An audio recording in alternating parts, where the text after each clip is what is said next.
G'day listeners and welcome to another Scouting Australia podcast powered by Australian Property Scout Buyers Agency. I'm your host, Sammy Gordon, and today, guys, we have back in the studio, fan favourite, it's been a little while, Mr. Magic Mike Mortlock. Mate, welcome back to the show. Thank you. I forgot about that. Someone did actually request me to come back on a thing, so I can take that. I am a fan favourite.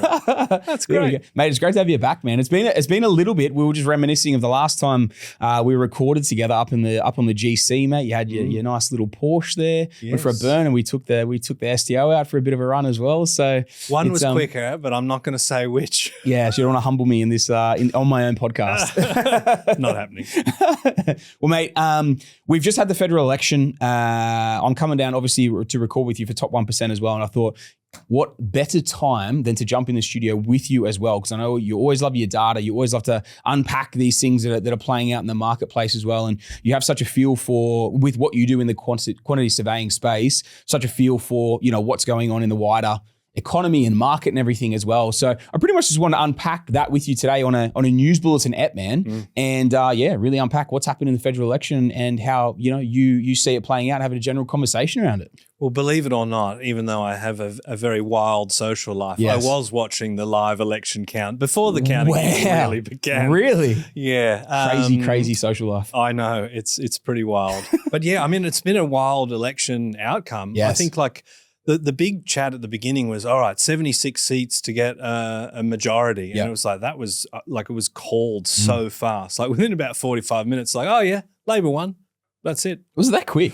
Pretty quick. Bloody hell. Yeah. I mean, I think you locked in for a marathon. You were ready to sit there for 16 hours. It was only 45 minutes. You know what? I remember being on like a baby moon during one of the Shorten Turnbull elections, and it took like a week to form government. Yeah, Remember right. the independents were like, oh, we want that, and like, we're not giving you that. Yeah, right. It took like a week. That was one of the worst weeks of my life because I just couldn't relax because that was the negative gearing one, right? Yes, yeah. Yeah, but this one's easy. It was quick. I mean, it's easy and great if you love a blue tie. If you're, they're the red ones, aren't they? If you like a red tie, if you like a blue tie, it's not so good. Not so good. So, mate, diving into obviously the fact like Labor's won, they've taken government, they've got the majority. Policies that we're looking at that might affect and impact the housing market. What are your thoughts, man? Well, the big one that I think people are talking about is the unrealised capital gains. Yes. Now, as far as I'm aware, that's not exactly a policy that they took to the election. Yep. It's just been one of those thought experiments, one of those talking points. But it's a problematic talking point because how do we actually police this? And paying tax on something that you actually haven't realised, I mean, the clue is in the name, right? Yes. So it's probably a good time to be a valuer because we'll have to value everything. We don't have to wait for it to sell to get the tax on it. Yep. That's a little bit problematic. I don't think either party really wowed anybody at the election. I think it was probably elbows to lose. Dutton is just, it's just so unpopular and he's lost his seat, right? Yes. And we also saw today the Greens leader concede defeat and he's kicked out of Parliament. So it's not unprecedented, but fairly crazy to have the leader of one of the two parties, let alone one of the top three parties, two of the top three, gone, kicked out of Parliament. So, I mean, there's a lot to unpack from the Liberal campaign. Yep. I think they got it wrong leaning into the Trump stuff, and that coincided with the tariffs, and Trump became internationally very unpopular, and you can see they wound back that. I mean, the flirting with the nuclear stuff, that wasn't polling very well. That was a bit of a mistake. But there were so many opportunities, like attacking Labor's promise to build 1.2 million homes within 5 years. I mean, that started last July, and we're about 30% behind. Yes. These are the things that I think we could have lent into, but no party really had any groundbreaking stuff for property. Yep. It's the normal stuff, it's the less stamp duty for, I mean, that's a state thing, but, just the home buyer stuff is what they're leaning into. Yeah. As an investor, I think we can probably be a little bit more relaxed with a Liberal government. We're a little bit more predictable. Yeah. But now it's a matter of the Labor Party has a huge opportunity to legislate. They really only need the Greens on board and they'll be able to get anything through. Yep. So it'll be interesting to see if they take advantage of that. Yep.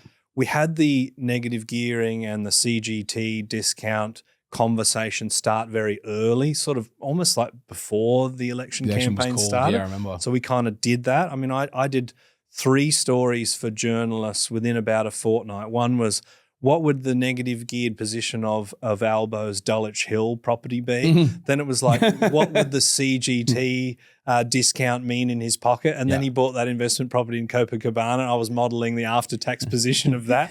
We got that all out of the way, and thankfully it wasn't really part of this election. But I wonder if it'll raise its ugly head again. Yeah, it's interesting, man, because I think I remember when they were going through it all, and they did. I think both parties come out and say they weren't going to touch anything to do with that. So it'll be interesting to see if they hold firm with that or if they try and play around with it now that they have the majority. So yeah, man, that'll be interesting. But what are your thoughts on obviously, from the 2 first home buyer things that were probably the biggest things that kind of got thrown around at the election? I guess the other side of things as well, I'm just going to make a comment. It's not really, both parties came together, agreeing or just saying that they were both going to do the 2-year foreign investment ban, which I think kicked in from the 1st of April. But mate, I think it's going to be a very small dent on the housing market. Like it's not, it's tiny. Yeah, it's like 5,500 homes a year. It's very minimal. So I don't think that'll have much of an impact. But I think the 2 big ones being obviously the guarantee of a 5%, purchase with a 15% guarantee for the first home buyers to get to the 80%, or 100%, but being guaranteed up to that amount. And then obviously the pledge, to build 100,000 homes that is exclusively going to be available for first home buyers only. What are your thoughts around those 2 policies and how much they may, for one, come to fruition, like obviously the latter, but for 2, actually potentially have an impact on the market as well? Well, they've made one big announcement about building things. It's funny when they say, we're going to build 1.2 million. They don't build anything. No. They need developers. They need builders to build that. And back to that point on builders, we have a huge trades shortage. Yep. And when they announced that, we're in a period of high interest rates.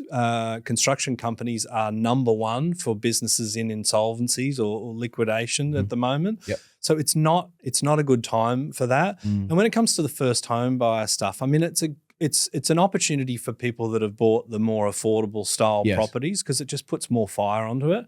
And that's my biggest takeaway for these sorts of things. It's great if you're one of the 40,000 people or whatever they're capping it to.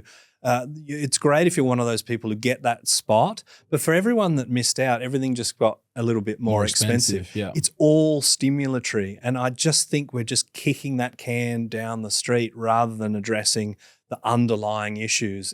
Housing supply, to me, is twofold. It's building new things, right? But if we talk about rental supply, well, landlords are a provider of rental supply, and the government is really out of the public housing business. They own under 400,000 homes, so investors have a part to play. And housing affordability is not just, can I buy a house? It's, can I home myself? And a third of us rent, right? So I think we miss that in the conversation. So look, I think it's business as usual. The negative gearing CGT stuff, I mean, they did go to 2 elections, and Bill Shorten was fairly popular and dynamic. I hated those policies, right, as most people listening and most taxpayers that own investment property probably were. But if you look at him in opposition, typically in Australian politics, we've got the Prime Minister, they'll come up with a policy, the opposition says, oh, what did he say? Yeah, no, rubbish, for these reasons. Yes. Whereas Shorten was actually getting in front of the PM saying, well, these are our policies. This is what we believe in. This is what we think we should do, which was really incredible to see. But we haven't seen that from the Liberals in quite some time. We haven't seen that from other Labor leaders that I know about as well. But after losing those 2 elections on those platforms, I think it's fairly safe. Yeah, I'm with you, man. It's one of those things. Hey, it was one of those elections was supposed to be like the unlosable election, right? And then they started playing with it like a month. It was literally like a month out. I don't know if you remember this. I'm sure you would. And it was like a month out. They started playing with it, and then all of a sudden, they just turned, it was like all these investors turned, and then all of a sudden it was the unlosable election that went the other way. There was also the fringe benefit stuff that got the whole retiree cohort offside. So it was almost like 3 sort of policies in one there. Yeah, 100%. Man, I think something to unpack there is you said it right at the start of what you just kind of ran into as well. It's a stimulus that will come into the marketplace from what they're talking about bringing in. And I agree with you completely. Like the 100,000 homes, same as the 1.2 million homes, like they're not the ones actually building them. And in reality, like creating anything, like bringing this stuff to market, and especially any of this stuff that stimulates the market and brings this in, it's going to create that short-winded hit, and obviously it's capped to a certain extent as well, but all it's going to do is keep putting the fire under the bottom and the mid end of the market. I've seen the pricing points they've put it at, and they're typically bottom to mid end of the market. Yeah. So all they're really doing is creating extra demand at that time, which will help current first home buyers. But again, we're just pushing that, again, kicking that can further and further down the road for the next generation, or people that might have been a year, 2 years away being able to buy. Well, now maybe it turns into 5 years for them, or being able to buy what actually is their first home. Yeah. So I think it's going to be interesting to watch, and something that I always strongly believe is that when government intervention comes into housing, it's never a good thing for affordability. So it's always a good thing for us as property investors that already own property. But for anyone that doesn't own property, the gap only gets wider, because especially with first home buyers, they're always targeting the bottom end of the market. And if you inflate the bottom end of the market, it just gets further and further away. More heat, more demand comes into it as well.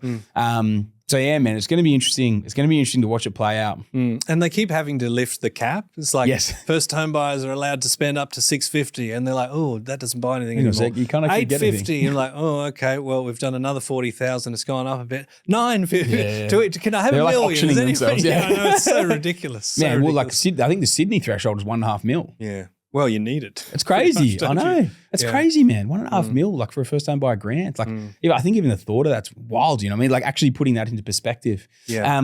Moving on from those two being the key core things, and like obviously both of us believe it's going to help, just really in reality going to stimulate the market, potentially put another wave of growth out there as well. Man, what are your thoughts around the cuts they're talking about? The cuts that they're bringing into effect for HECS debts as well? Yeah, well, I mean, 20% cut to anyone with a HECS debt, and I mean HECS can get obscene when you're talking about certain professions. For sure.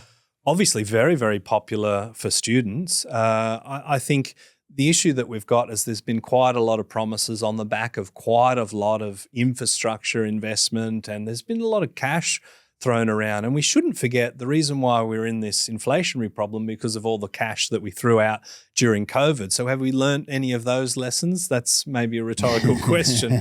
Look, I think it'll be an interesting time for the country when we really see the impacts of the Trump tariffs as well. Yep. So we could see a lot of cheap Chinese products coming onto the marketplace because, I've heard anecdotal stories about ships going to America from China and turning around. I don't know how true that is. It seems quite bizarre. But I mean, there's just at the moment, man, you never know, right? Yeah, I don't know. Like if you are a fan of TMU and any of that rubbish, like it's just gotten even cheaper, I suppose.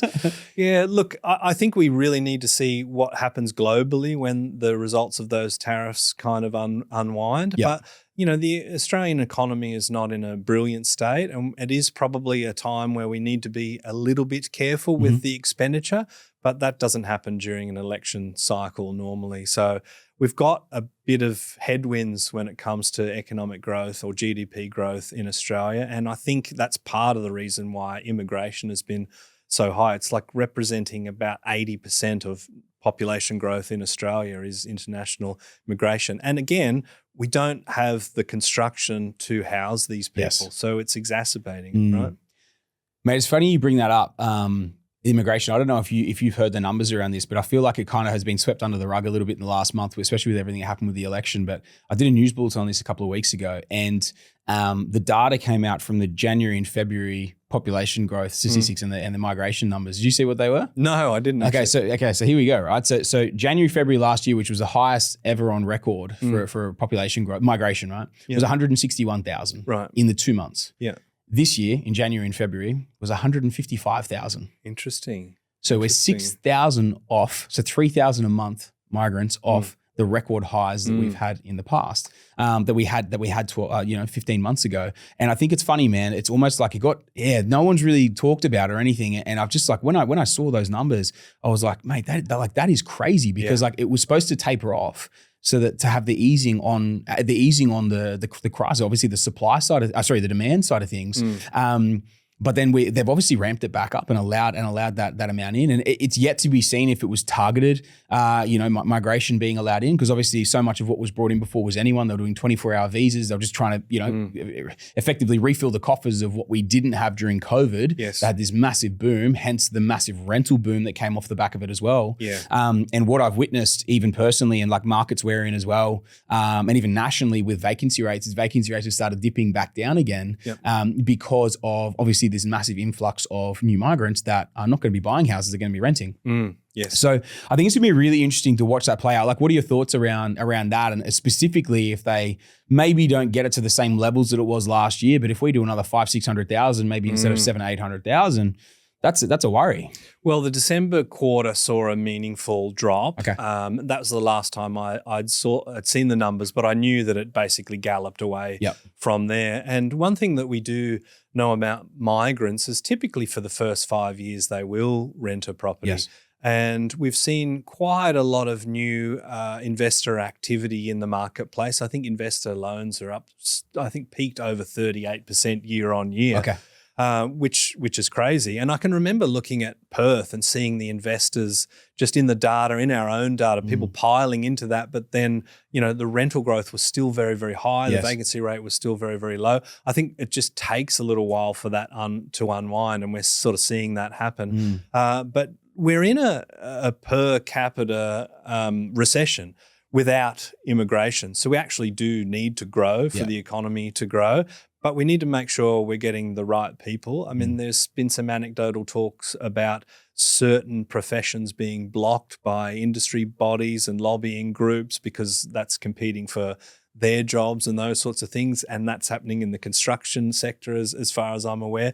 We really kind of need to stamp that out because we need that expertise to build the new homes. For sure. And I think when it comes to building as well, there's two things that can really distort our ability to build homes. One is the national infrastructure boom that we have. You can point to any part of Australia, like you've got the Victorian rail loop, you've got Western Sydney Airport, you've got rail from Brisbane to the Sunshine Coast. You've got the Westgate Tunnel, you've got the Inland Rail Link. Yeah, exactly. Yeah. And these are massive, wonderful nation-building projects. Billions of dollar projects. Yeah. But if you are a tradie and you want the big bucks, you go and you do that sort of stuff. You don't go and build a home. For sure. The other thing is natural disasters. I can remember speaking to volume home builders saying, I can't get roofers. They were telling me, I'm like, what do you mean? Like working for you is a golden ticket. Like it'd be work forever. People would be falling over themselves. And they said, well, when the hourly rate is 3 times higher to go and do the insurance work, because what people don't realize is that it's not just going and fixing a house. The insurance companies have to pay to relocate the occupants of that home, which is an expensive business. So they are able to pay a premium for trades, and we have a trade shortage. So all of those things are making it very, very difficult. And with migration, they typically tend to rent. We're already very low vacancy rates. I mean, we got down to like 0.91%. We got under 0.5% in a lot of places. Yeah, right. Yeah. And then, it's tipped up a little bit, but not 2-3% where there's, commentators will say that's a balance, right? Yeah, it's concerning. It is, man. It is. It's funny. Something I've been talking about a bit lately as well is that infrastructure boom and the impact that it is having on housing and housing crisis. Because exactly as you say, like I think about the tunnels in particular, and it peaks in my mind because I've had so many clients that literally have gone into the tunnels and done night shift because they'll make $300,000 a year, doing a 12-hour shift from 6 p.m. to 6 a.m. and they're absolutely knackered. But they do it for 2 years because the amount of money they can make compared to going and working on a job site making $120,000, $130,000 a year. It's chalk and cheese, you know what I mean? And that's life-changing money for 2 years for a lot of these tradies. And if they're smart, they don't buy an SS ute and a jet ski. I don't know what the modern equivalent of an SS ute is. A Ranger Wild Truck or a Raptor. There you go. They buy a Raptor. If they can actually, sequester some of that and say, buy some properties with your good self. Yes. I mean, that's life-changing money 100%. to them. Yeah. So I don't blame people for chasing the dollars. Yeah. But when we need to build homes, we need some innovative solutions. We probably need lots of research and development, grants for, looking at modular construction and precast construction, a million different things that we can do. There's a lot of red tape. The planning is a problem. The tax impost on new housing can be 34% of the total cost. It's massive. Really? Yeah. And when we're sort of like the governments are kind of drunk on property taxes, like which fills huge coffers. Yeah. We're talking there or thereabouts $1 billion a week for stamp duty. Like these are big numbers, right? So we've got to start getting a bit serious about it if we want meaningful change. And like you were sort of saying before, the first home buyer grants are an easy thing to just keep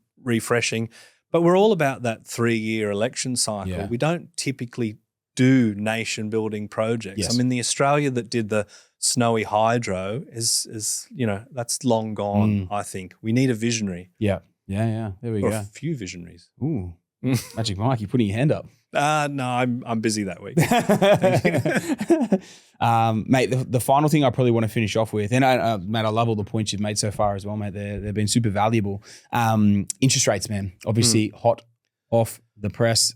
A lot of people talking about a potential 0.5% rate cut coming up in the upcoming RBA meeting. We had a 0.25% a month or two ago. Man, what are your thoughts? NAB's coming out with some pretty ridiculous predictions of like another 3 or 4 this year and then heading into next year. What are your thoughts? Well, I mean, I miss the good old days of 0.5% cuts. I know this 25 basis point or 35. If you're going to do it, rip the Band-Aid off. Let's go. Let's get serious. Do 4%. That's not financial advice for anyone listening. For Bullock. But you know what I think is really quite interesting is that there's the impact and then there's the announcement effect, right? I had a mate that used to work at the RBA and, they would buy a certain currency and the results of that were disproportionate because there's an announcement effect. They are in the marketplace doing X, Y, Z.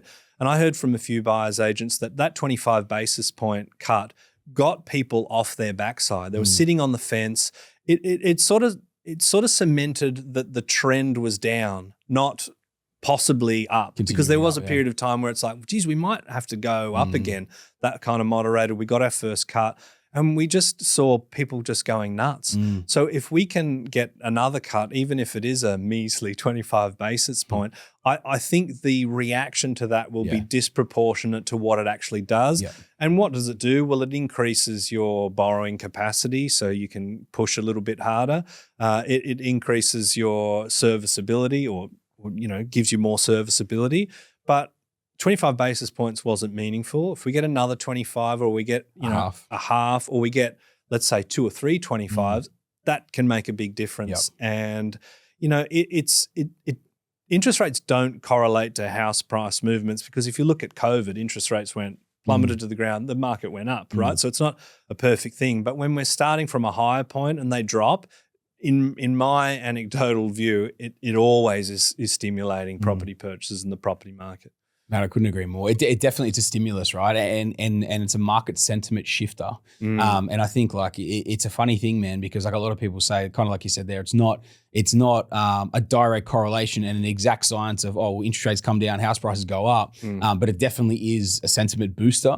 And it's something that that does have a flow-on effect to the market for sure. And I think it always depends because it's like, it might not be the whole of Australia that sees a benefit from it, even though like obviously places become more affordable and people can afford to live there better, but maybe that just eases mortgage stress rather than boost house prices, which may in effect reduce the likelihood of a pullback as well. But I think as well, it's sort of understanding where is going to massively benefit or mostly benefit from those cuts as well, and then probably act on it from that perspective. But man, I agree with you that the sentiment shift that comes from it, and we saw the same thing. I could literally feel it like from clients and from conversations, and from people writing stuff in on the stories and DMing APS and stuff as well.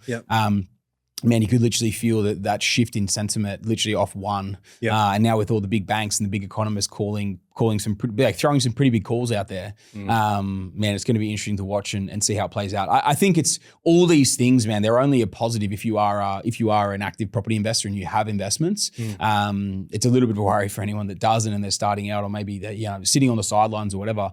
It's one of those times, man. I feel like there is another wave coming. That's for sure. And if we look at APRA's serviceability buffer, which they've talked about dropping for first home buyers, that could be very meaningful for first home buyers. And I think if you want to point at one thing that correlates with price appreciation, it's the availability of credit, right? So dropping that serviceability buffer for first home buyers is a big thing. But there's a very strong argument to drop that across the board because that really happened at a point where investment was fever pitched, interest rates were on the increase. Investors, the interest only caps and all those things in concert with it But now the trajectory is on the decline. So having that big 3% buffer on top, it's not meaningful. It's not protecting the banks or anything like that. If we could see some movement in that, I think that would actually be even more meaningful than an interest rate cut in the next RBA meeting. Will be a direct slash to serviceability, right? Like a direct slash to increase, to borrowing capacity almost immediately as well. Yeah, I'm a bit on the fence on that one. I have been for ages because of exactly what it would do to the market. Yeah. And I think that's what they're wary of. I think it makes sense from if they were trying to be conservative with it, I think it makes sense from that side for potentially first home buyers. But again, anything like that is pure stimulation into the market. So probably why they won't do it across the board. I mean, I'm up for that. Yeah, dude, I'd love it. Give us a 1% cut. Let's go. Make the serviceability buffer like 25 basis points. Let's go shopping. Let's go. It's a funny thing, man. It's a funny thing. But mate, anything you want to finish up with, wrap off with from the federal election, mate, or anything else you've seen play out there? I think like maybe a good way to finish is that some of these things we're talking about the reaction to certain stuff, but you don't want to be an investor that reacts in that same way. I mean, Mark Twain said a wonderful quote. He said, "To create mankind was a wonderful thing, but to create the sheep was a tautology." Australian property market does move in a sheep-like way. People wait for those green shoots, but the best time to actually make those transactions is before you're hearing about those changes, because it like in places like Melbourne, which is the up and comer, it's too late. It's already busy, you know? So I would just sort of say, don't wait. The best time to invest was yesterday. Yeah. I couldn't agree more, man. It's one of those things, man. Yeah, if you have the ability to buy, go and buy. Like if you're researching markets and everything, and same thing, exactly as you're saying there. If you're hearing about it, you've missed the bottom. It's as simple as that. So it's interesting, man. But Magic Mike, my friend, it's always an absolute pleasure having you on the show, and I'm super intrigued to record the Top 1% with you straight after this. So everyone that is a fan of the Top 1% podcast, or if you haven't listened to it yet, Big Magic Mike is going to be jumping on next up to be doing that as well, and that will be released very, very shortly as well. But Big Mike Mortlock, mate, it's been an absolute pleasure having you in the studio, mate, and looking forward to record with you again very, very soon. Thank you. Always a privilege. Cheers, buddy. Thank you.